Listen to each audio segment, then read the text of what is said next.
Good morning class. इसके पिछले वाले वीडियो में आप लोग को हम पाचन तंत्र और श्वसन तंत्र पढ़ा चुके हैं। ये 10वां का तीसरा जो टॉपिक है, लेसन 1 का तीसरा टॉपिक ट्रांसपोर्टेशन, उसको शुरू कर रहे हैं। इसमें सबसे पहले हम लोग पढ़ेंगे कि ब्लड, इसमें परिवहन में ब्लड के बारे में पढ़ेंगे। देखिए बाबू, सबसे पहले समझा देते हैं कि परिवहन क्या होता है। परी का मतलब होता है उड़ने वाली, अब बहन का मतलब होता है उसकी बहन।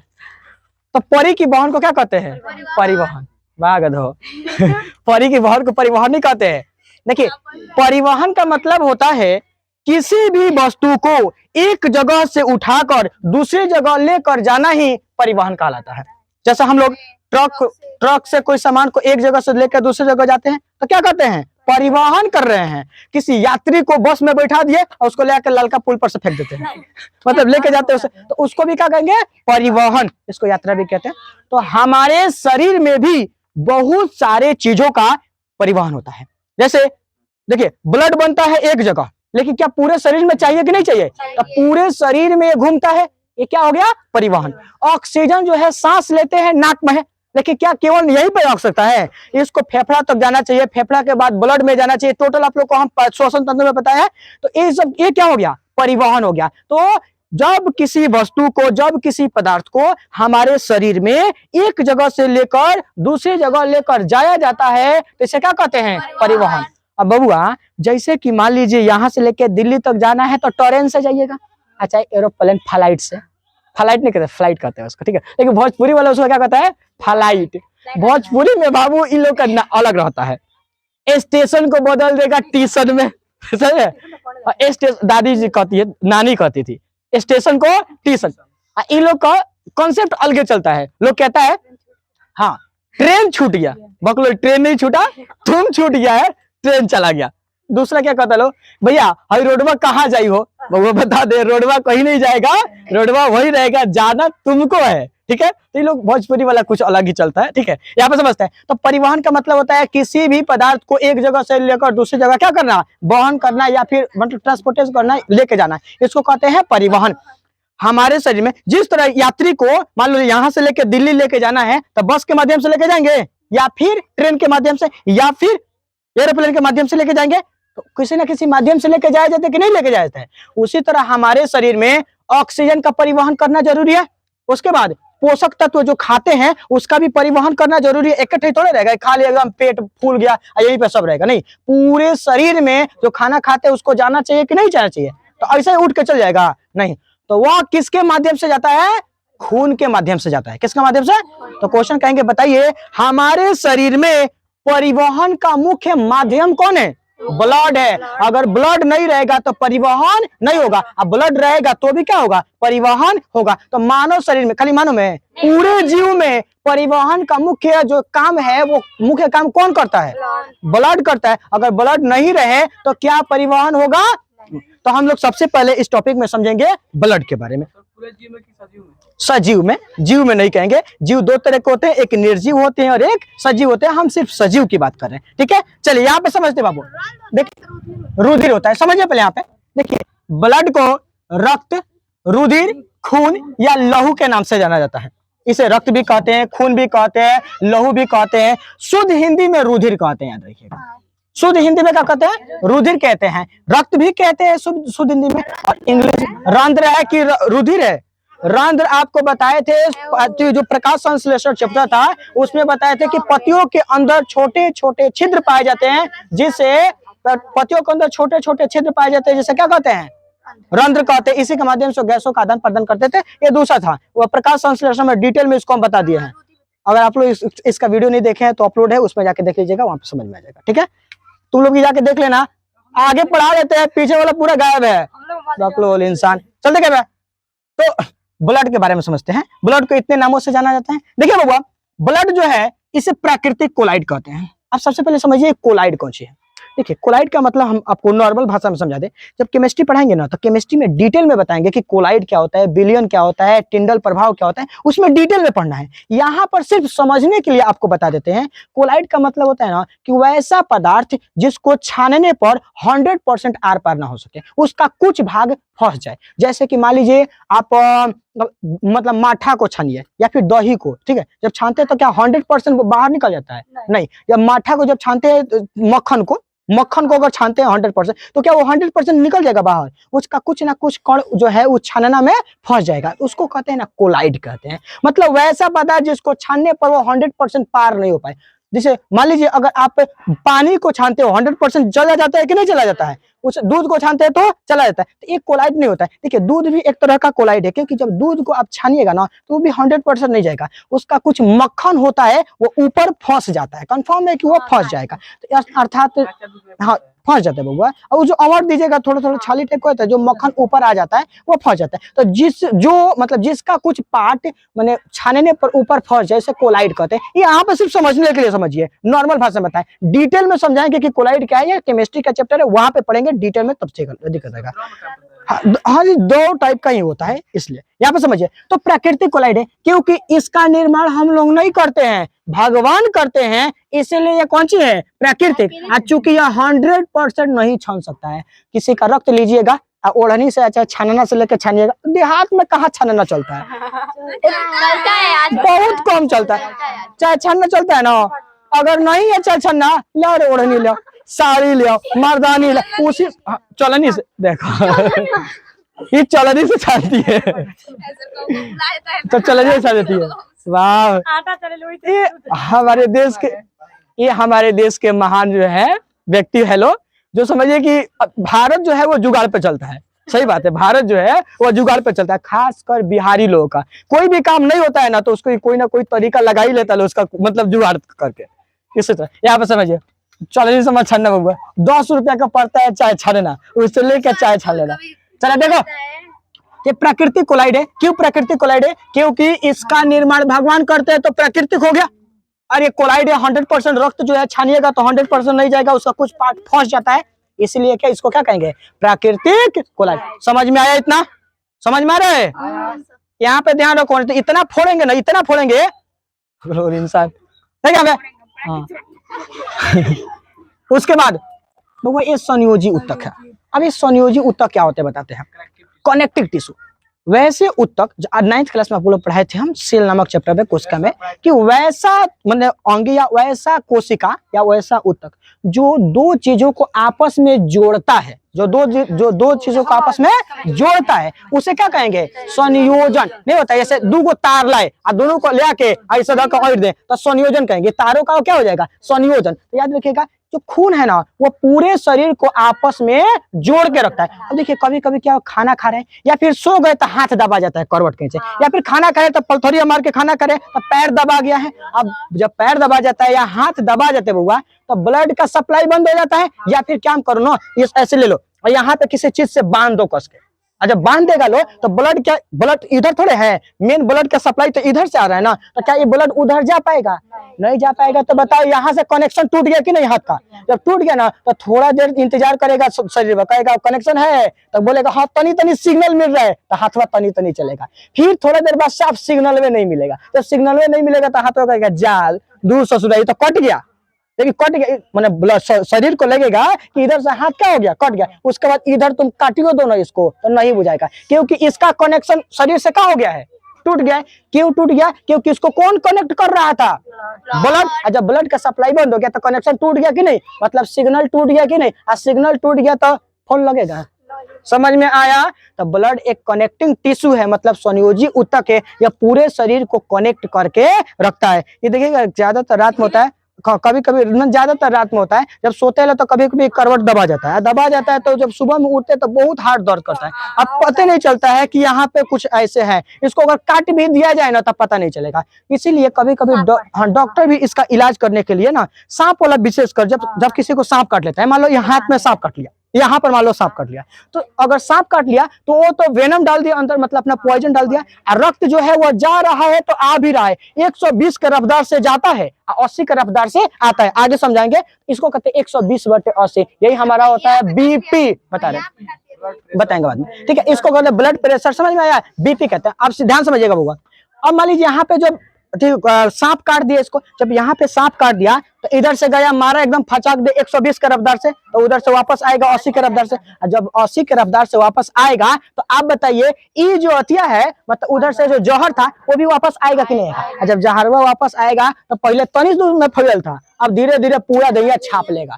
ऐसे लोगों को कहता है लहर देता है ना, लहर देता। जब सांप काटता है तो कहता है पूरा लहर देता है, क्योंकि धीरे धीरे फैलना चालू करेगा, और जब फैल जाएगा तो इंसान की मृत्यु हो सकती है। इसलिए कहते हैं कि मान लो यहाँ पे सांप काट दिया ना, उससे थोड़ा दूर अलग, ताकि फैलने में थोड़ा टाइम लगेगा ना, तो यहाँ पे काटा तो यहाँ पे कस के बांध दो, कस के बांध देगा तो कनेक्शन टूट गया। अब जो भी जहर फैलेगा इतना ही दूर में फैलेगा, तुरंत चल जाओ डॉक्टर के पास, कहो डॉक्टर साहब देखा ना सांप काट ले, तो कहे ठीक है बैठो, बैठ के चीर उड़ के इतना खून निकाल देगा, और उसके बाद हाँ अब हैपर काटी तो तू बबुआ हैपर चिड़िया एक बार, हाँ एक के बार में ऊपर स्वर्गवासी, दुनिया से टेंशन खत्म।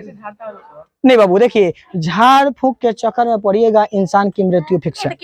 नहीं देखिए, अगर हम बार बार प्रेफर करते हैं, अगर कोई किसी को सांप काट लिया है, आप भूल कर भी किसी ओझा के पास मत जाइएगा झड़वाने के लिए, कभी मत जाइएगा, क्योंकि कुछ नहीं होता है, नहीं कुछ नहीं होता है। देखिए बाबू याद रखिए, सुनो पहले बकवास नहीं, अगर सांप काट लिया तो आप किसी ओझा के पास मत जाइए, आप किसके पास जाइए, डॉक्टर के पास। देखिए सांप काटता है तो उसमें दिक्कत ये नहीं है कि सांप काट लिया है, दिक्कत ही है ना कि जब सांप काटता है ना तो एगो पदार्थ मिला देता है जिसका नाम है वेनम।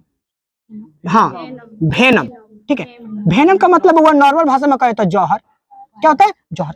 ध्यान से समझो, सांप काटता है तो होता क्या है, आपको प्रैक्टिकली हम करके दिखाएंगे। ये टॉपिक था नहीं बट आप लोग बोल दिए तो इसको हम बताना पड़ रहा है।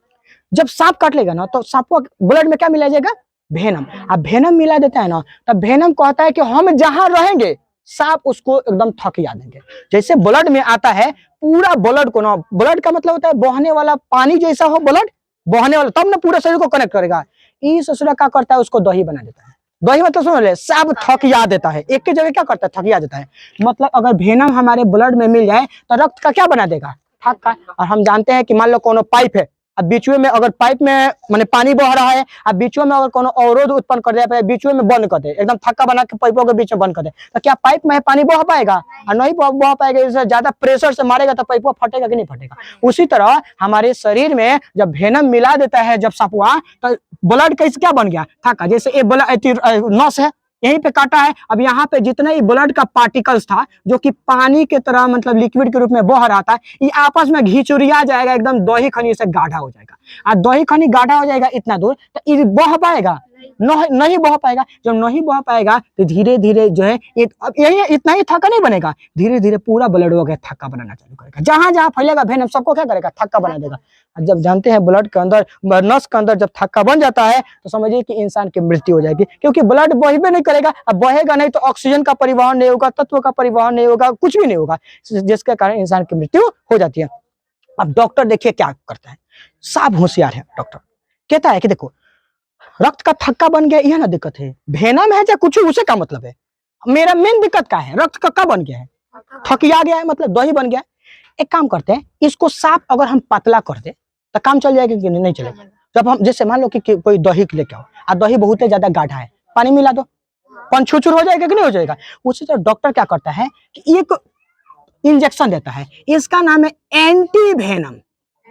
एंटी वेनम, अब एंटी वेनम क्या है बबुआ, वेनम। ये वेनम मतलब जो हर एंटी माने ओकर दुश्मन, तो वेनम का दुश्मन एंटी वेनम, वो हमारे एंटी पार्टी बा मतलब दुश्मन। तो वेनम का जो उल्टा होता है उसे एंटी वेनम कहते हैं, ये रोकता है। अब एंटी वेनम जाएगा ना तो कहेगा रे कौन थकिया रहा था ब्लड को, रे कहेगा हम है, कहता देख तू वेनम है, हम तोर बाप एंटी वेनम है। धीरे धीरे क्या करेगा, जो थकियाइल था उसको धीरे धीरे कम करना चालू करेगा। लेकिन यहाँ पे समझिए, अब डॉक्टर कहता है कि एंटी वेनम दिए हैं तो उतना बढ़िया से काम नहीं करेगा, क्योंकि उसको भी काम करने में समय लगेगा। तो डॉक्टर क्या करता है, जैसे दही ज्यादा गाढ़ा हो गया तब एकदम पानी मिला देंगे, ये खून ज्यादा गाढ़ा हो गया, डॉक्टर का काम करो 5 बोतल पानी चढ़ाओ इसको, 4-5 बोतल तक पानी चढ़ा देगा। पानी डायरेक्ट ब्लड में ना जाता है, नस में घोप देते हैं, ब्लड में मिल गया। अब जब पानी इसमें मिल जाएगा तो एक तो काम कर रहा था एंटी वेनम, उसको जो थक्का बना था उसको कम कर रहा था। अब पानी जाएगा तो कहता है कौन है, हटो साहब हट, कसम बहने वाले हैं साहब, जो एकदम दही थक्का बना देगा, एकदम पंचुचुर बना देगा, इंसान एकदम चलने फिरने लायक रहेगा। ये बताओ ओझा करेगा, ओझा करेगा, इसीलिए ओझा के पास मत जाइएगा। हाँ अगर किसी को मरने का शौक है या किसी को अपना दुश्मन ही निकालना है गांव देहात में, या सबसे बढ़िया तरीका बताते बबुआ लड़का सबको, अगर तुम लोग बीवी से परेशान है, सांप काट लिया तुमको दोष नहीं लगेगा। सांप लेके जाओ ओझा के पास, दे दो और सांप बढ़ जाओ। जितना झाड़े बजा रही हो, अब तो ज्यादा ठीक हो ही ना।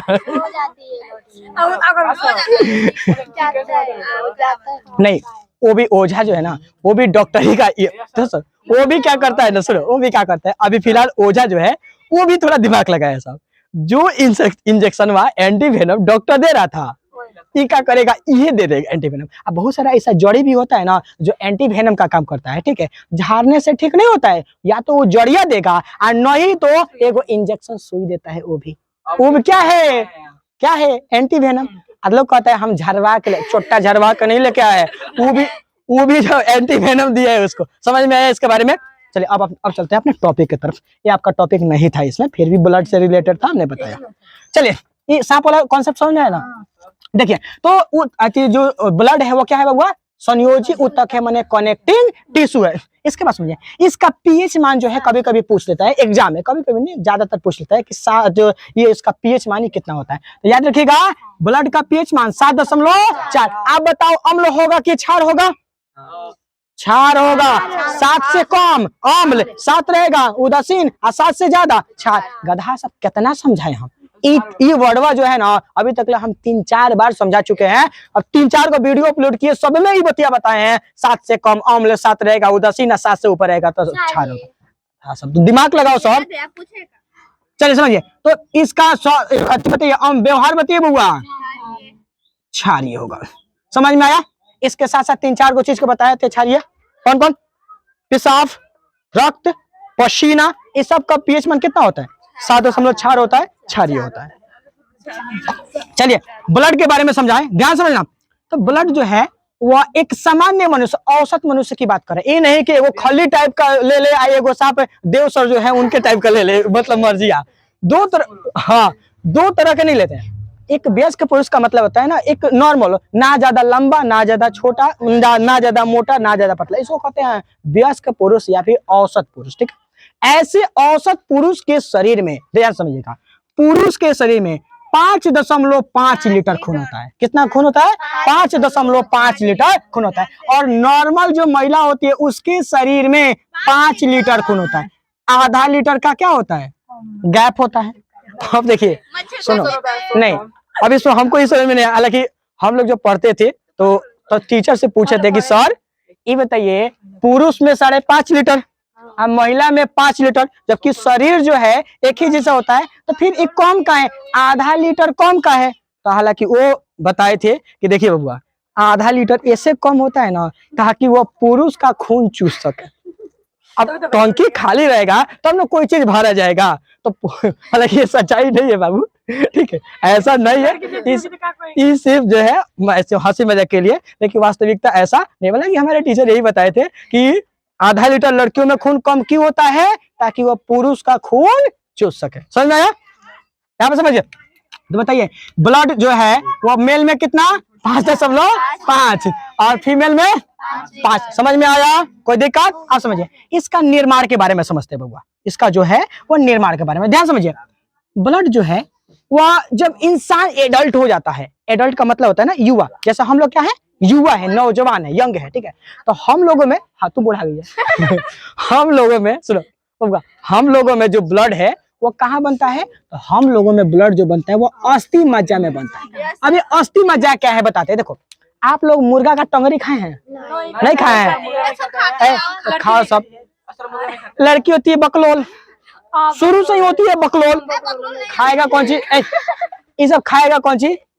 मैंने, हाँ, टेढ़ा मेरा कुरकुर, नहीं तो अभी तो ये लोग का सबसे फेवरेट चल रहा है, हाँ, पानी पूरी। ऐसे इसको गुपचुप भी कहते हैं, ऐसे गुप दे रखो, चुप हो जाओ, गुपचुप। मतलब हाल है लोग का। हाँ चलो, इससे ज्यादा लोग कुछ नहीं कर। पानी पूरी खा के पूरा देह में पानी भर लेगा, दिमागों में पानी भर लेगा। समझ में तो कुछ है, समझ में आ रहा है? चलो यहाँ पे समझो। अब अस्थि मज्जा क्या होता है समझाते हैं। जैसे कि देखिएगा बउआ, मैंने आप मुर्गा का टंगरी खाइएगा तो उसको हड्डी को देखिएगा, हड्डिया को जब ऐसे दांते से चबाइएगा ना, मतलब कूचिएगा, तो हड्डिया के अंदर मच्छरदानी, ऐसा लगता है कि मच्छरदानी ठूस दिया गया है, जाली जैसा संरचना होता है। ठीक है, जब बनाते हैं ना, तो सुनो, जब हड्डी को बना देते हैं, उबाल देते हैं, तो हालांकि वो गल जाता है, लेकिन बिना हड्डी को बनाए हुए आप जब फोड़ के देखिएगा ना, तो उसके अंदर मच्छरदानी जैसा संरचना होता है, ऐसा लगता है कि मच्छरदानी उसको अंदर ठूस दिया गया है। ठीक, हाँ, फोड़ के देखना। तुम्हारे अगर बकरिया है ना, जाना मुंह तोड़ देना, उसका टंगरी तोड़ के, हाँ, अब मम्मी से कहना, मम्मी ये देखो सर बताए थे अस्थि मज्जा, ये देखो अस्थि मज्जा है, उसके बाद तुमको मजा कराएगी। चलो यहाँ पे समझो, तो अस्थि मज्जा क्या है, समझ में आया? हड्डियों के अंदर छोटे छोटे जो है मच्छरदानी, मतलब कि जाली नुमा संरचना उसके अंदर रहता है, इसी में ब्लड का निर्माण होता है, इसी को कहते हैं अस्थि मज्जा, इंग्लिश में कहते हैं बोन मैरो। ठीक है, याद रखिएगा, इंग्लिश में इसको कहते हैं बोन मैरो, बोन मैरो। हाँ, पूछ देता है बुआ, शांत रहो, यहाँ पे लिखा है, समझ में आया? आप समझिए। अब जो निर्माण है, देखिए, जो युवा है, हम लोग यंग है, तो हम लोगों में क्या होता है, बोन मैरो, लेकिन जो बचवा छोटी चकन है, हेती चुकन है, उसके अंदर तो हड्डी 300 है, वो भी विकसित नहीं है, क्योंकि हम जानते हैं जी जो नवजात शिशु होते हैं, छोटे छोटे बच्चे, उन लोगों में हड्डी ज्यादा होता है, 300 होता है। कुछ ऐसा बात नहीं है कि एक्स्ट्रा हड्डी आ गया, नहीं, ये हड्डियां ना टूटल है कई भाग में, इसीलिए देखिएगा जब उसकी मम्मी जो उसका मालिश करती है ना, मालिश वो देहाती में होता है, शहर में होता ही नहीं है। शहर में का बच्चा रहेगा रामू काका के भरोसे, पैदा कर देगा सब और सौंप देगा रामू काका। अब रामू काका क्या कर रहा है उसके संगे, कैसे उसको पाल रहा है, कोई गारंटी नहीं है, एकदम दोनों आदमी जॉब पे, सुबह में गया जॉब पर, शाम को आया, हाँ रामू काका ठीक है ना, हाँ ठीक है साहब, कोई बात नहीं है, बच्चा क्या कर रहा है कोनो पता नहीं है। बच्चा आगे ऐसे ऐसे बच्चे पिताजी को पिताजी नहीं कहते हैं, डैडी डैडी डैडी में समझते हैं, डैडी में समझते हैं कुछ नहीं, हाँ डेड बॉडी मतलब समझिए उसका कोनो वैल्यू नहीं है। तो हम लोग देहात में कोनो डैडी को, अरे चट्टा गाड़ी देता है रे तुम, बाहर रखो, सही है, देहात में सब नहीं होता है, ये सब शहर में होता है। और शहर में देखिएगा, देखो देखो शहर और देहात का बहुत अंतर है। सबसे अच्छा अगर कल्चर हम मानते हैं ना, वो देहात का मानते हैं। शहर में देखिएगा किसी को कोई मतलब नहीं है, घर वाले, लड़का हो या लड़की, पिता भाई बहन, किसी का कोई लाज शर्म उतना नहीं रहता।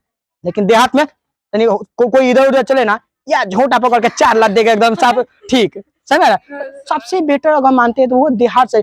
आपको अगर वास्तव में स्वर्ग देखना है, आओ हमारे गाँव में, गाँव की नालियां दिखाते हैं। ऐसा बात नहीं, आप देहात में ही एक अच्छा सा बंगला बनाइए, थोड़ा सा दूर में ही होना, उतना जमीन भी होना चाहिए, एक बंगला बनाइए, चारों तरफ से गार्डन टाइप का होना चाहिए, उसमें रहिए। एक तो हवा फ्रेश मिलेगा, जॉगिंग के लिए अच्छा खासा आपको समय मिल जाएगा, जगह भी मिल जाएगा। शहर में 4x4 के कमरा में ठुसाइल है, उसी में 4 गो एकदम बच्चा घुसल है, पूरा जिंदगी उस ससुरा को उसी में बीत जाएगा, बाहर क्या है पता नहीं चल रहा है। देहात और शहर का सबसे बड़ा अंतर समझिएगा, शहर में आपके पास, आपके बगल में कौन रहता है इसकी कोई किसी को जानकारी नहीं है, फुर्सत नहीं है उतना कि किसी के बारे में हम सोचे। लेकिन देहात में ऐसा नहीं है, अगर देहात में कोनो गलती से एगो कांड हो जाए, 1 घंटा के अंदर पूरे गांव को पता चल जाता है। लेकिन शहर में आपके रूम के बगल में कोनो का मर्डर हो जाए, आपको पता नहीं चलेगा। शहर की बात करें, शहर में कोई आपके रूम के बगल में है, वो खैला बिना मर रहा है, किसी को कोई परवाह नहीं है। लेकिन देहात में तनी एक आदमी के घरे कहीं चूल्हा नहीं जले, पूरा गांव के लोग मिलकर उसको छापता है, भले दुश्मन ही कहीं नहीं हो। हमारे देहात में बबुआ तो इतना भी ज्यादा संस्कार है और इतना ज्यादा भला लोग है कि अगर किसी के पटीदारी में डेथ हो जाए तो उसका दूसरा पटीदारी पूरा पटीदारी का खाना अपने घरे बनवाता है, बिना पैसा का, चावल दाल सब्जी सब कुछ अपना रखता है। क्या है, हम मदद कर रहे हैं, जबकि दुश्मनी था चाहे क्या था उससे मतलब नहीं है, पूरा पटीदारी का जो बच्चा होता है उसका खाना अपने घर बनवाता है। ये होता है देहात। लेकिन शहर वाले पूरा का पूरा बकलो। हाँ चलिए चलिए, यहाँ पे समझिए, यहाँ पे समझिएगा। तो जो युवा में होता है वो किस में होता है, अस्थि मज्जा में। लेकिन जो भ्रूण होता है, भ्रूण का मतलब नवजात शिशु हो गया, तो नवजात शिशु में जो ब्लड का निर्माण होगा, उसमें तो नवजात शिशु में बढ़िया से जो है हड्डी वो बना ही नहीं है। जब बढ़िया से हड्डी नहीं बना है तो उसको हड्डी के अंदर बोन मैरो बना होगा, बना होगा, बोन मैरो मतलब मच्छरदानियां बना है। बढ़िया से हड्डी नहीं बनल है तो उसके अंदर बढ़िया से मच्छरदानियां बनल है, और जब नहीं बनल है बढ़िया से तो उसके अंदर ब्लड का निर्माण होगा। तो भगवान बड़ा होशियार बोले कि सुनो, जब तक यह युवा नहीं हो रहा है, जब तक यह बनाने लायक नहीं हो रहा है ब्लड, तब तक इसका ब्लड हम बोन मैरो में ना बनाएंगे, इसका ब्लड तब तक लीवर बनाएगा। तब तक कौन बनाएगा, पाचन तंत्र में आपको बताया है लीवर दो चीज का निर्माण करता है, एक पित्त रस और एक बिलरुबिन बताए थे। हाँ, ये सब लीवर बना रहा था। तो लीवर यहाँ पे एक और चीज का निर्माण कर रहा है, किसका? ब्लड का। ये किस में, यंग में कि भ्रूण में, मतलब बचुआ में? बचुआ में। अब देखो, आपको जब हम लीवर पढ़ाएंगे ना ग्रंथि नामक चैप्टर में, तो उसमें बताएंगे लीवर के 3 भाग होते हैं। उसके जो उसका परत होता है 3 भाग होता है। उसका बीच वाला भाग जो होता है उसको मीसोडर्म कहते हैं, और इसी मीसोडर्म में भ्रूण में जो है ब्लड का निर्माण होता है। तो क्वेश्चन कहेंगे, बताइए भ्रूण के अंदर ब्लड का निर्माण लीवर के किस भाग में होता है? मीसोडर्म में होता है। मीसोडर्म में होता है। तो वो सब क्वेश्चन में खखोर के पूछ रहा है आजकल, इसलिए हमें स्लाइडो बनाना पड़ता है। साफ ना इसका बहुत ज्यादा एकदम साफ अंदर से खखोर के पूछ रहा है, इसलिए इसको एक भी जो है स्किप मत कीजिएगा, और बढ़िया से इसको देखिएगा बउआ, और पूरा A to Z नोट करते चलिएगा, क्योंकि इसका एक एक पॉइंट आप लोग के लिए बहुत ही ज्यादा इंपॉर्टेंट होने वाला है। और एक और बात बता दें, इतना यकीन मानिए, आप सिर्फ क्लास में बने रहिए, खून में मिलाने की गारंटी हम लेते हैं। और इसके बाद इस चैप्टर से एक भी क्वेश्चन ऑब्जेक्टिव सब्जेक्टिव किसी भी प्रकार का छूटने वाला नहीं है, बशर्ते आप लोग अच्छा से पढ़ ले। तब टीचर क्या कर सकता है, आपको समझा सकता है ना। आखिर साहब हनुमान जी की तरह संजीवनी बूटी लेके एकदम लोला दाके काढ़ी से पिया देगा? नहीं ना पिया सकता, सिर्फ समझा सकता है। काढ़ी में समझते हैं, गाय भैंस को पिलाने के लिए बांस का एक इतना टोपी बनाया जाता है, उसी में दवाई बोर कर उसको लोलवा डाल के इसे टोपिया को डाल दिया जाता है। इसको काढ़ी कहते हैं देहात की भाषा में। शहर वाला नहीं समझेगा, ये सब देहाती जुगाड़ है, समझिए। तो ये भ्रूण में कहाँ बनता है बउआ? लीवर के मीसोडर्म में। अब बात करें बन गया, अब कहीं ना कहीं स्टोर होगा कि नहीं होगा? स्टोर का मतलब इकट्ठा। तो जो ब्लड है वह एक शरीर का एक यहाँ पे होता है एक मतलब अंग, इसका नाम होता है प्लीहा या तिल्ली। इसको एस्पिलिन भी कहते हैं, सॉरी प्लीहा या तिल्ली, यहाँ पे समझिए, प्लीहा या तिल्ली। हाँ, इसको एस्पिलिन भी कहते हैं, प्लीहा या तिल्ली या फिर एस्पिलिन। इसी में ब्लड बन के आके इकट्ठा रहता है। जैसे कि हम पैसा तो उपराज लेते हैं, कहीं ना कहीं इकट्ठा रखे हैं कि नहीं? तो जहाँ इकट्ठा रखते हैं उसे बैंक कहते हैं। उसी तरह जहाँ खून रहेगा उसे क्या कहेंगे? Blood bank. तो ब्लड कहाँ इकट्ठा रह रहा है? प्लीहा या तिल्ली में। तो प्लीहा या तिल्ली को क्या कहते हैं बउआ? ब्लड बैंक कहते हैं। प्लीहा या तिल्ली को क्या कहते हैं? Blood bank. क्वेश्चन पूछा हुआ है, बताइए ब्लड बैंक हम लोग के शरीर में कौन है? प्लीहा या तिल्ली। क्यों? क्योंकि जितना ब्लड है वो बनने के बाद कहाँ इकट्ठा हो गया है? प्लीहा या तिल्ली में आके इकट्ठा हो गया है, इसीलिए इसका नाम क्या रखा गया? Blood bank. इसे एस्पिलिन भी इंग्लिश में एस्पिलिन कहते हैं। अब देखिए, ये तो इकट्ठा हो गया। अब जब बहुत सारा ऐसा क्वालिटी है, मैंने बहुत सारे नहीं, जो ब्लड है वो मरता भी है। आगे आपको समझाएंगे कि ब्लड में 3 तरह के कण पाए जाते हैं, आरबीसी, डब्ल्यूबीसी, प्लेटिलेट। आरबीसी जो है 120 दिन के बाद मर जाता है, इसीलिए लोग कहते हैं बउआ ब्लड दान कर दो, क्योंकि पता है 120 दिन के बाद क्या होगा? ये मरेगा ही मरेगा। मर जाएगा तो कोनो फायदा है, और जब कोनो फायदा नहीं है, देखो तो उसको श्याम बाबू तुम चले जाओ, थोड़ा सा उसको शांत कराओ, ठीक है ना। तो 120 दिन के बाद जब मर ही जाएगा ब्लड, उससे अच्छा मरने से पहले इसको क्या कर दो? दान कर दो, किसी का भला हो जाएगा ना। लेकिन लोग क्या करता है? दान नहीं करता है। इसको एक कवि अति जो है सोनू निगम जी एक ऐप बनाए हैं, जिसका हेल्थ करके कुछ नाम अभी याद नहीं आ रहा, ऐप का नाम बहुत अच्छा हमको लगा हुआ। आप उस पे अपना नंबर डालिए, रजिस्टर होइए, और 2 तरह के वहां पे ऑप्शन आता है। आप ब्लड लेना चाहते हो या ब्लड देना चाहते हो। लेना चाहते हो तो वहां पे लेने के रिक्वेस्ट डालो, और देना चाहते हो तो आपको देने का रिक्वेस्ट डालो। आपके आसपास आप ही लोग जैसे बहुत सारे लोग वहां पे जुड़े हुए हैं, जिसका मन करेगा आप वहां पे, आपका नंबर रहेगा, आपको कॉल करेगा कि भैया आपको ब्लड चाहिए, हम आपको ब्लड देने के लिए तैयार हैं फ्री में। क्योंकि यह हमारे लिए पुण्य का काम है ब्लड देना। आपको अगर हम ब्लड देते हैं, समझिए अपना खून दे रहे हैं, और जीवन में इससे बड़ा पुण्य कुछ नहीं हो सकता है। जीवन में लोग कहते हैं सबसे बड़ा पुण्य जो होता है ना वो कन्यादान का होता है। हम कहते हैं नहीं, सबसे बड़ा अगर पुण्य है ना तो वह रक्तदान का पुण्य है। क्योंकि कन्यादान तो है मजबूरी में करना पड़ता है, लेकिन रक्तदान अपने मर्जी से किया जाता है, ठीक है। किडनी दान नहीं करना चाहिए बाबू, किडनी दान कीजिएगा, इतना भी दानी मत बनिए कि दानवीर करण बन जाइए, समझे।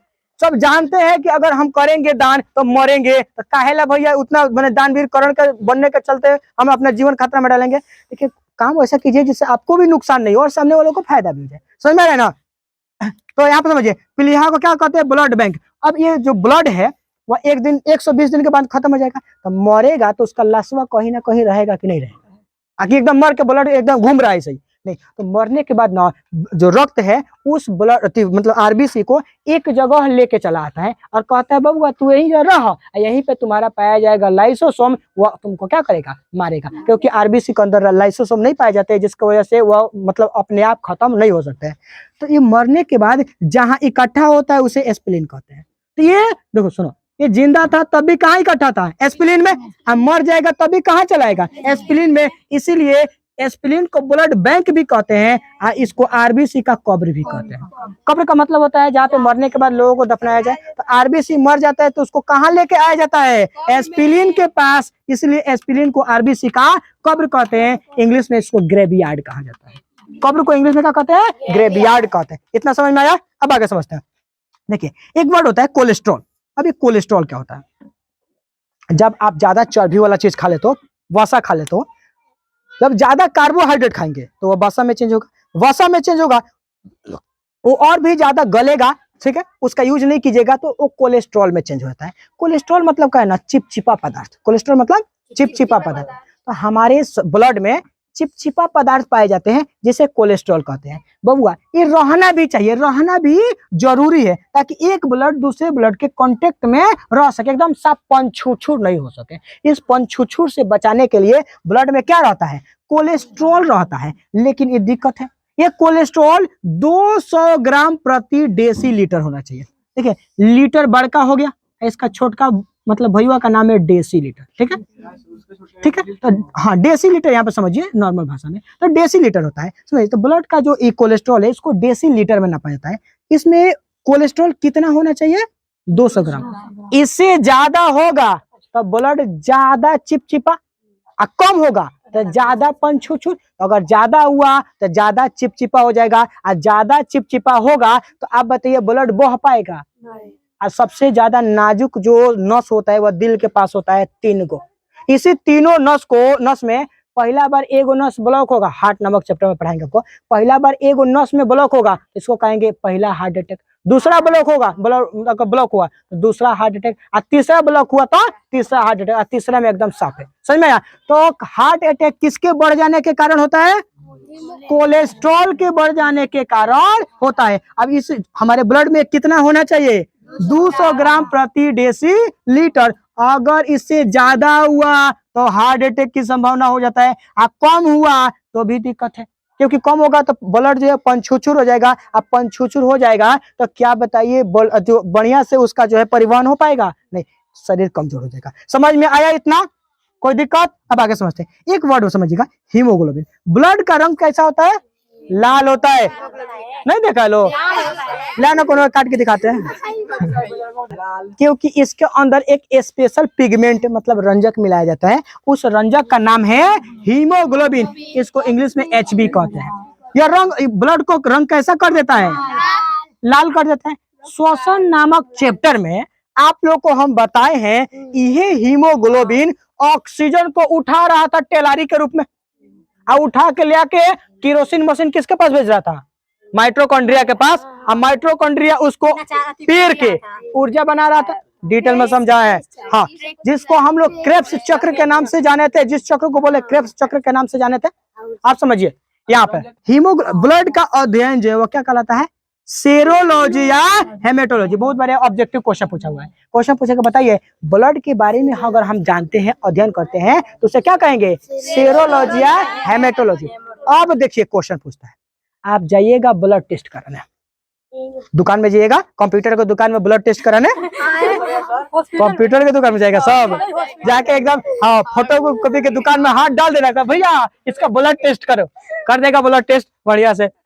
सर यहाँ पे ब्लड टेस्ट कराएं जब जाइएगा अथी में, क्लिनिक में, ठीक है, तो उसका जो टेस्ट सुनो, क्लिनिक में जाइएगा तो ब्लड का छोटा सा एक पार्ट जो है कुछ सिरिंज में वो क्या करेगा, ले लेगा, उसको लैब में ले आके उसका डिटेल में एनालिसिस करेगा मशीन के द्वारा, उसको एगो रिपोर्ट पर लिख देगा कि कोलेस्ट्रॉल कितना है, हीमोग्लोबिन कितना है, आरबीसी कितना है, WBC कितना है, पूरा डिटेल में एगो चार्ट बना के देता है, और एगो पर्चा आपको थमा देगा, और संगे संगे वो बिल पकड़ा देगा कि इतना का हुआ है, समझ में है। तो हाँ अभी 800 850 अभी उसका रेट चल रहा है ब्लड टेस्ट का, ठीक हमको कराना है।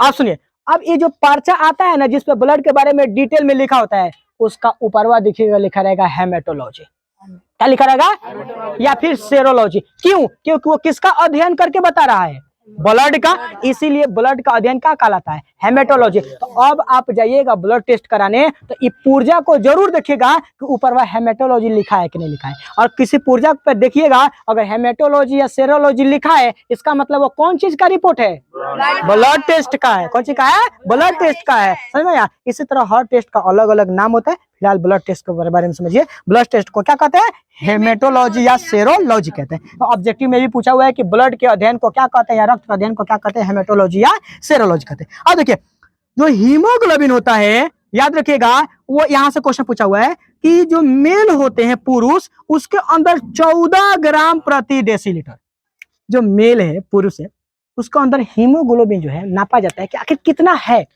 कितना होना चाहिए, 14 ग्राम प्रति डेसीलीटर। अब डेसीलीटर क्या है बताते हैं।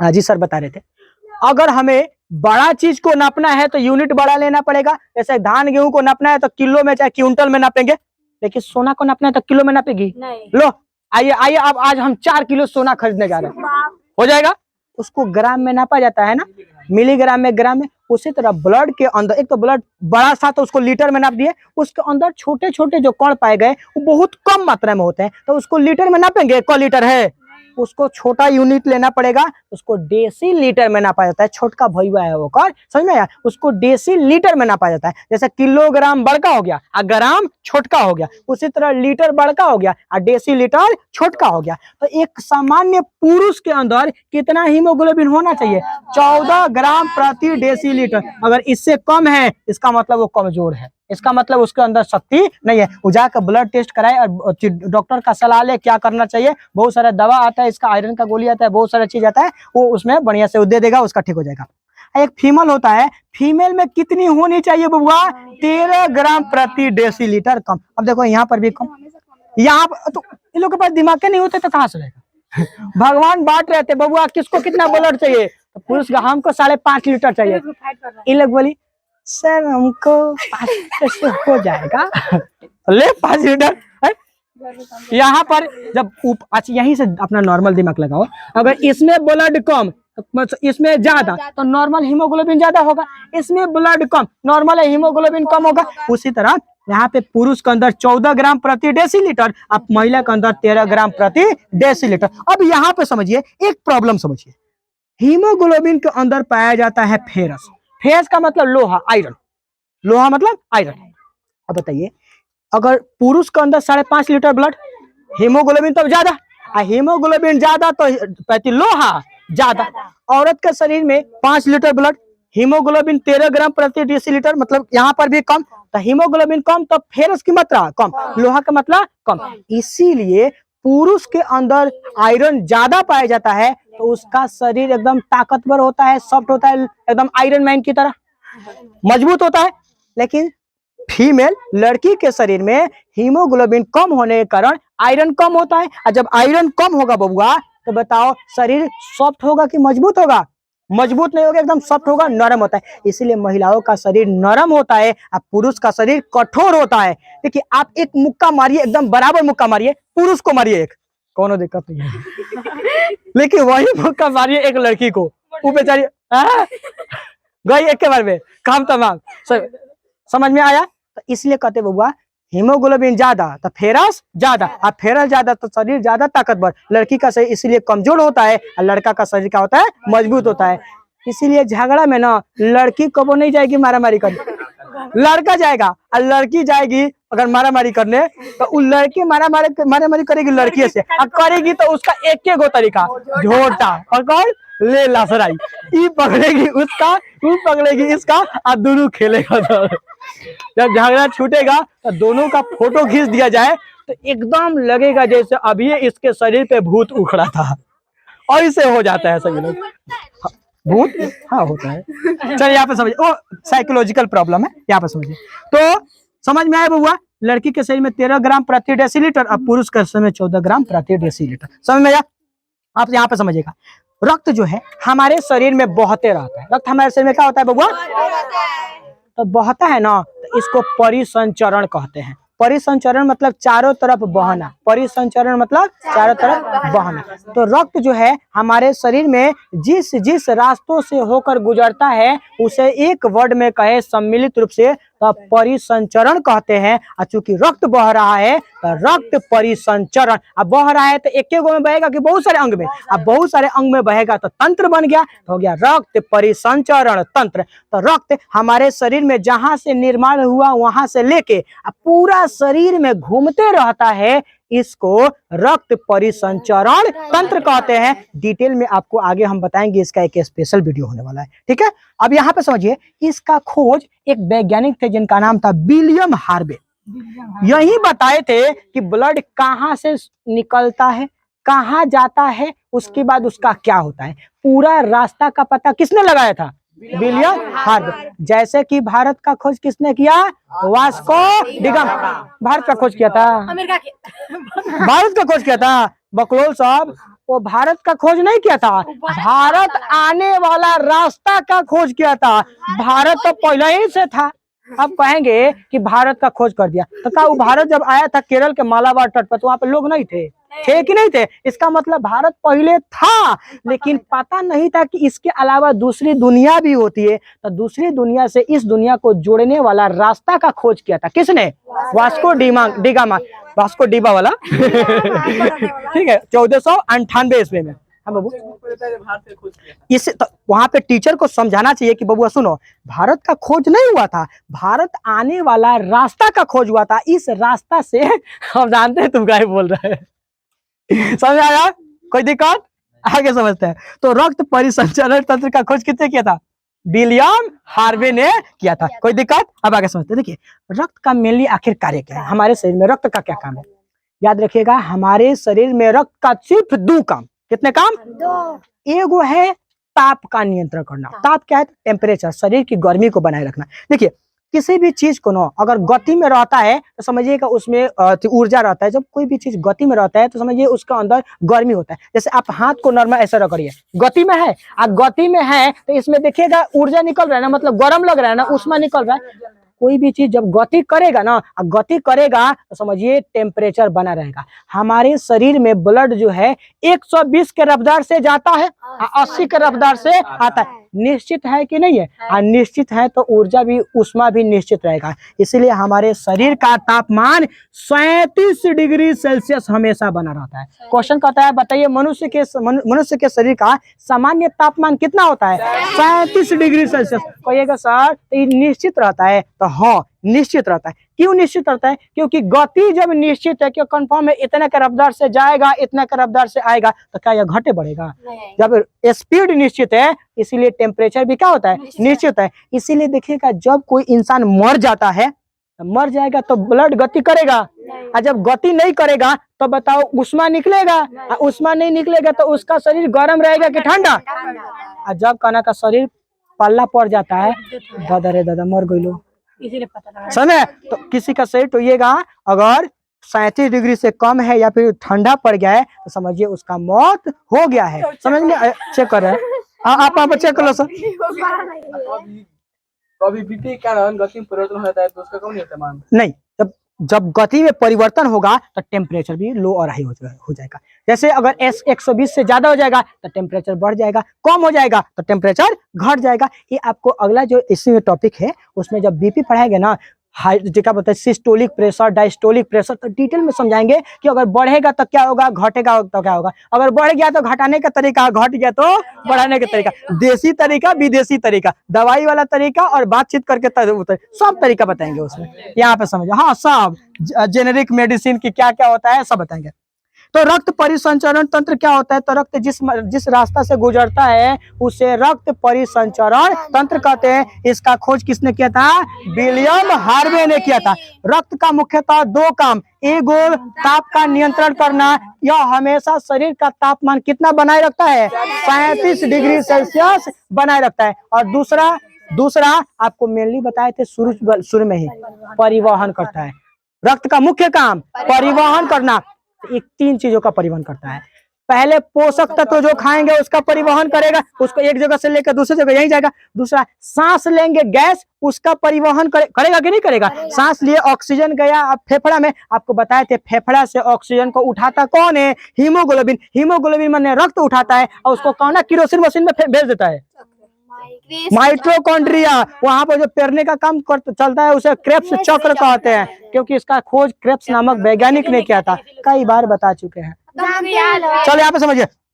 और तीसरा होता है उत्सर्जी पदार्थ, जो है उसको भी यह परिवहन करता है। जैसे कि उत्सर्जी का मतलब होता है वैसे पदार्थ जिसका हमारे शरीर में काम नहीं होता है उसे उत्सर्जी पदार्थ कहते हैं। जैसे याद कीजिए, सुनो, जैसे याद करो, हम जब अभी बता रहे थे तो बताए थे यहाँ पे ग्रेवयार्ड ऑफ आरबीसी बताए थे, यहाँ पे और आरबीसी का कब्र यहाँ पे, तो बताए थे भगवान कि जब आरबीसी मर जाता है तो खराब पदार्थ हो गया कि नहीं, उसको अलग करना जरूरी है कि नहीं, कि ब्लड में उसका लाश घूमते रहेगा। उसको एक जगह से दूसरी जगह उठा के लेके कौन जाता है, ब्लड जाता है। तो ये उत्सर्जी पदार्थ को भी एक जगह से दूसरी जगह लेके गया कि नहीं गया।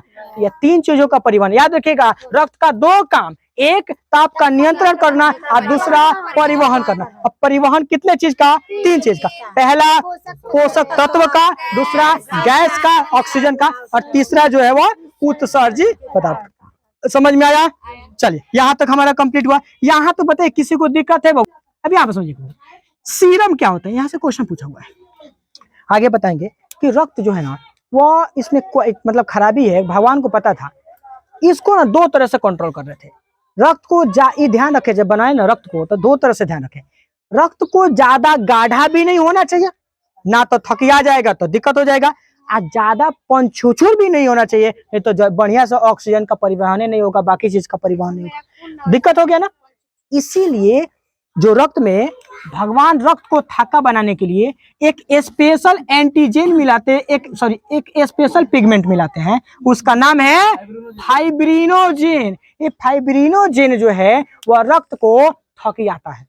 फाइब्रिनोजेन रक्त को क्या करता है, थाका बनाता है। जब ब्लड के अंदर से फाइब्रिनोजेन को निकाल देंगे, जब रक्त के अंदर से फाइब्रिनोजेन जो कि ब्लड को थक्का बना रहा था उसको निकाल देंगे, तो जो मटेरियल बच जाएगा उसी को कहते हैं सीरम। कहेंगे सीरम क्या है बबुआ, तो कहिएगा वैसा रक्त जो जिसमें से फाइब्रिनोजेन को निकाल दिया जाए उसे क्या कहेंगे, सीरम कहेंगे। अब वैसा रक्त जिसमें फाइब्रिनोजेन को निकाल दिया जाए उसे सीरम कहेंगे। अब ये जो सीरम होता है इसमें फाइब्रिनोजेन को निकाल दिए हैं तो यह हल्का पीला रंग के बन जाता है। अब लाल नहीं रहेगा, पीला रह जाएगा। चूंकि यही फाइब्रिनोजेन उसको क्या कर रहा था, थक्का बना रहा था, गाढ़ा बना रहा था, और जब इसको निकाल दिए तो बताओ क्या हो जाएगा, पतला हो जाएगा। रक्त क्या हो जाएगा, पतला हो जाएगा। इस सीरम से ही बीमारी का जांच करते हैं। ठीक नहीं है, मजबूरी में करते हैं, मतलब शरीर के अंदर ही नहीं होता है, एक कृत्रिम रूप से किया जाता है। जैसे मान लीजिए आपको कोई बीमारी हो गया तो क्या करेंगे, आपका ब्लड लेंगे। अब जब पूरा ब्लड लेंगे ना तो इसको कहते हैं होल ब्लड। होल ब्लड में प्लाज्मा, आरबीसी, डब्ल्यूबीसी, फाइब्रिनोजेन सब कुछ रहता है। इस होल ब्लड में से एक टेस्ट ट्यूब में रख के उसमें से फाइब्रिनोजेन को निकाल लेंगे। उसका केमिकल आता है, निकालने वाला प्रोसेस होता है। फाइब्रिनोजेन को निकाल दिया, अब आपका ब्लड क्या बन गया, सीरम बन गया। अब बीमारी का जांच करेंगे तो सीरम से आसानी से कर लेंगे। क्यों, क्योंकि सीरम था तो ब्लड को थक्का बना रहा था, और थक्का बन जाएगा तो टेस्ट करने में दिक्कत होगा, एक में जुड़ा रहेगा तो उसका जांच करने में कठिनाई होता है। लेकिन जब फाइब्रिनोजेन निकाल देंगे तो पंछुछुर एकदम साफ, उठाओ जितना छितारना है छितार के देखो, कोई दिक्कत नहीं है। समझ में आया। हम ब्लड को जब उसमें से फाइब्रिनोजेन निकाल दिए तो सीरम बन गया है। अब उसका डिटेल में अध्ययन करना एकदम आसान हो गया, डिटेल में अध्ययन कर सकते हैं। तो कहिएगा क्वेश्चन पूछा हुआ, बताइए बीमारी के जांच के लिए ब्लड को किस रूप में परिवर्तित कर देते हैं, और सीरम से ही बीमारियों का क्या किया जाता है, जांच किया जाता है। समझ में आया। अब देखिए बुआ, ब्लड के बारे में थोड़ा सा कॉम्पोजिशन समझ लेते हैं कि ब्लड का कॉम्पोजिशन क्या होता है। इतना में दिक्कत नहीं ना है किसी को, समझ। कॉम्पोजिशन का मतलब होता है बनावट। तो ब्लड का कॉम्पोजिशन मतलब ब्लड का बनावट क्या होता है उसको ध्यान से समझिएगा। देखिए जैसे हम लोग नॉर्मल, यहाँ पे देखो, हम आपको बताएं कि शरबत बनाना है। क्या बनाना है बबुआ, तो शरबत बनाना है तो आपको मेनली दो चीज चाहिए। शरबत बनाने के कितने चीज चाहिए, दो चीज चाहिए। एगो चाहिए पानी, कंफर्म में चाहिए एगो पानी, और एगो चाहिए हार्ड पदार्थ। हार्ड पदार्थ मतलब, हाँ देखो इत्यादि बहुत सारी चीज हो सकता है, लेकिन सुनो पहले, तो एकदम का बोलती रहती है। सुनिए, दो चीज चाहिए, एगो लिक्विड के रूप में माने बहने वाला, एगो ठोस के रूप में मतलब मिलाने वाला। उसमें दो चीज चाहिए, एगो पानी माने लिक्विड होना चाहिए, द्रव होना चाहिए, एगो ठोस होना चाहिए। क्या होना चाहिए? ठोस होना चाहिए। समझ में आया? अब देखिए, पानी के रूप में तो नॉर्मल हम पानी मिला देते हैं, लेकिन ठोस के रूप में जब हम शरबत में मिलाते हैं तो दो तीन चीज मिलाते हैं। एक चीनी मिला देंगे, नमक मिलाएंगे और नींबू मिलाएंगे, ये ठोस पदार्थ है। इस सब को आपस में मिलाएंगे तब क्या बनेगा? मिलाएंगे ना। उसी तरह हमारे शरीर में जब ब्लड बना है, सेम इसी फॉर्म में बना है। एक लिक्विड है और मतलब बहने वाला है, और एक जो है वो ठोस है। देखिए, लिक्विड जो है, उस लिक्विड को माने हमारे शरीर में ब्लड के रूप में पानी पाया जाता है। क्या पाया जाता है? इस पानी को प्लाज्मा कहते हैं। क्या कहते हैं? प्लाज्मा कहते हैं। तो रक्त में सबसे पहले क्या मिला हुआ है? प्लाज्मा। ये टोटल रक्त का 60% होता है। टोटल रक्त का कितना? 60% खाली प्लाज्मा पाया जाता है, पानी पाया जाता है। अब बाकी जो जैसे यहाँ पे ठोस पदार्थ मिलाए थे, ये कठिन था, थोड़ा सा काला था, उसी तरह यहाँ पे ठोस पदार्थ मिलेगा जिसे रुधिराणु कहेंगे। क्या कहेंगे? ये टोटल कितना प्रतिशत होगा? ये 40%। 60 ये हो गया तो ये कितना प्रतिशत? 40%। तो कहेंगे बताइए, रक्त में कितने चीज बने मिले रहते हैं? दो चीज, एक प्लाज्मा कितना प्रतिशत? 60%, और दूसरा रुधिराणु, इंग्लिश में कहते हैं कार्पल, कितना प्रतिशत? 40%। जैसे यहाँ पे हम यहाँ पे पानी मिला रहे थे और यहाँ पे ठोस मिला रहे थे, उसी तरह देखो यहाँ पे पानी हो गया, ये रुधिराणु ठोस हो गया कि नहीं हो गया? अब इस पानी में सुनो, पानी में बउआ, ये पानी ज्यादा पंछुछुर नहीं हो। क्या हो? ज्यादा पंछुछुर नहीं हो। तो इस पंछुछुर से बचाने के लिए भगवान दो चीज मिला दिए, एगो फाइब्रिनोजेन और एगो प्रोथ्रोम्बिन। ये दोनों मिलके ब्लड को कह रहा है, सुन सुन सुन सुन, ज्यादा पंछुछुर मत होना, ज्यादा पंछुछुर होगा तो दिक्कत हो जाएगा। तो ज्यादा पंछुछुर नहीं हो, इससे बचाने के लिए ब्लड में क्या मिलाया जाता है? फाइब्रिनोजेन और प्रोथ्रोम्बिन मिला दे। अब मान लीजिए, अब देखो यहाँ पे प्रॉब्लम समझो, ये प्लाज्मा ज्यादा पंछुछुर नहीं हो, इससे बचाने के लिए भगवान उसमें क्या मिला देते हैं? फाइब्रिनोजेन और प्रोथ्रोम्बिन। अब दिक्कत यहाँ पे है, किसी को ज्यादा पावर दे दीजिएगा तो अपना मनमानी करने लगेगा। कर भैया, ज्यादा मनमानी तुम भी मत करो। तो जब ज्यादा प्रॉब्लम, यहाँ पे ज्यादा पावर दे देते लोग मनमानी करने लगते हैं। उसी तरह अगर खाली ये दूगो मिला दे तो कबो कबो पगला जाएगा, कहेगा रे पूरा मेरा एरिया रे, सब मेरा है। सबको थक्का बनाओ, तो सबको क्या बनाओ? कैसे कि इन दोनों का काम क्या है? थक्का बनाना। इसका कोनो बाप बैठ होना चाहिए कि नहीं, कि अगर ये ज्यादा तेज बने तो वो कहे उन्हें कहा, तो निहने ध्यान दो, इस पर कंट्रोल कर सके। तो रक्त को थक्का बनाने के लिए उसमें क्या मिला दिया जाता है? फाइब्रिनोजेन और प्रोथ्रोम्बिन। लेकिन ज्यादा थक्का नहीं बना पाए, इस पर नियंत्रण रखने के लिए इसमें एक और चीज भगवान मिला दिया है, जिसका नाम है हेपेरिन। तो बताइएगा, फाइब्रिनोजेन और प्रोथ्रोम्बिन रक्त को थक्का बना रहा था, और हेपेरिन उसको पंछुछुर बना रहा था। दोनों लिमिट मात्रा में रहेगा तो ना ज्यादा थक्का बनेगा और ना ज्यादा पंछुछुर रहेगा। अगर हई दूगो बढ़ेगा तो कहेगा तोर बाप बैठल है, और हई ज्यादा बढ़ेगा तो कहेगा बेटे ही तक और बड़का हो गई बनी।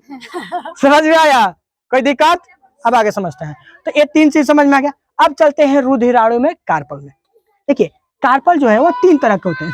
हम लोग पढ़े हुए हैं अभी तक कि तीन तरह के होते हैं, एक RBC, WBC, platelet. RBC, WBC और प्लेटिलेट। इसका तरीका बता, देखो फुल फॉर्म समझिए। हम लोग बचपन में पढ़े थे रेड ब्लड, इसको सेल पढ़ते थे, लेकिन सेल नहीं पढ़ेंगे। क्या पढ़ेंगे? देखो यहाँ पे कार्पल। क्या पढ़ेंगे? कार्पल, क्योंकि कार्पल का भाग है तो इसको कहेंगे red blood corpuscle, white blood corpuscle. अब प्लेट आया लेट से, खाना खाने जाओ, हाँ खाना खाने जाओ किसी होटल में, ठीक है, अब वहां पे बैठ जाओ और तब तुमको कोई प्लेट दे लेट से, दिक्कत हो जाएगा ना। देखो, इसीलिए इसका नाम है प्लेटिलेट। समझ में आया? अब देखिए, कभी कभी ना इसका वैज्ञानिक नाम पूछ देता है, वैज्ञानिक नाम, रासायनिक नाम पूछ देता है, ठीक है। कहता है कि बताइए रेड ब्लड से कार्पल मतलब लाल रक्त कणिका जो होते हैं रुधिराणु, इसको टेक्निकल या मतलब बायोलॉजिकल नाम इसका क्या है, तो कहिएगा एरिथ्रोसाइट। क्या नाम है? एरिथ्रोसाइट। तभी ऑब्जेक्टिव में पूछता है इनमें से किसका नाम एरिथ्रोसाइट है, 4 गो रहेगा ऑप्शन में, एक गो रहेगा आरबीसी, डब्ल्यूबीसी, प्लेटिलेट, इनमें से कोई नहीं, आंसर होगा आरबीसी। समझ में आया? या फिर कहेगा आरबीसी का रासायनिक नाम क्या है, एरिथ्रोसाइट। उसी तरह डब्ल्यूबीसी को ल्यूकोसाइट कहते हैं, डब्ल्यूबीसी को ल्यूकोसाइट, और प्लेटिलेट को थ्रोम्बोसाइट कहते हैं। साइट वाला है 3 गो, एरिथ्रोसाइट, ल्यूकोसाइट, थ्रोम्बोसाइट। कोई दिक्कत? एरिथ्रोसाइट, ल्यूकोसाइट, थ्रोम्बोसाइट, याद हो जाएगा। आप समझते हैं आगे। कभी कभी ना इसका मतलब संख्या पूछ देता है कि आरबीसी का संख्या कितना होता है हमारे शरीर में, 50 लाख होना चाहिए। अब देखिए आगे डिटेल में समझाएंगे, आरबीसी कम होगा तो क्या प्रभाव पड़ेगा, ज्यादा होगा तो क्या प्रभाव पड़ेगा, इसको डिटेल में आगे समझेंगे। यहाँ पे सिर्फ संख्या याद रखिए। तो हमारे शरीर में नॉर्मली कितना संख्या में आरबीसी होना चाहिए, 50 लाख, और डब्ल्यूबीसी 10,000 होना चाहिए, तो अब शरीर स्वस्थ रहेगा। और प्लेटिलेट कितना होना चाहिए, 2 लाख होना चाहिए, तो अब जाके शरीर हमारा स्वस्थ रहेगा। अगर ये मात्रा गड़बड़ाया तो आपका मात्रा बिगड़ जाएगा। समझ में रहा है? शरीर में बहुत सारा प्रॉब्लम हो जाएगा। इसके कमी से कौन कौन सी बीमारी होती है आगे वाला अगले वीडियो में बताएंगे, ज्यादा लंबा हो जाएगा, पहले इतना समझ लेते हैं, ठीक है। बस यही खत्म हो गया। तो आरबीसी की संख्या 50 लाख, डब्ल्यूबीसी का 10,000 और प्लेटिलेट का 2 लाख। अब कभी कभी क्वेश्चन पूछ देता है इनका जीवन काल कितना दिन का होता है। देखिए आरबीसी कितनों एकदम सब जी है बबुआ, तो 120 दिन से ज्यादा ना चाहिए, मरना फिक्स है। जो दुनिया में जन्म लिया है उसका मरना फिक्स है। ऐठता है पाकिस्तान कहता है इस दुनिया से भारत का नक्शा मिटा देंगे।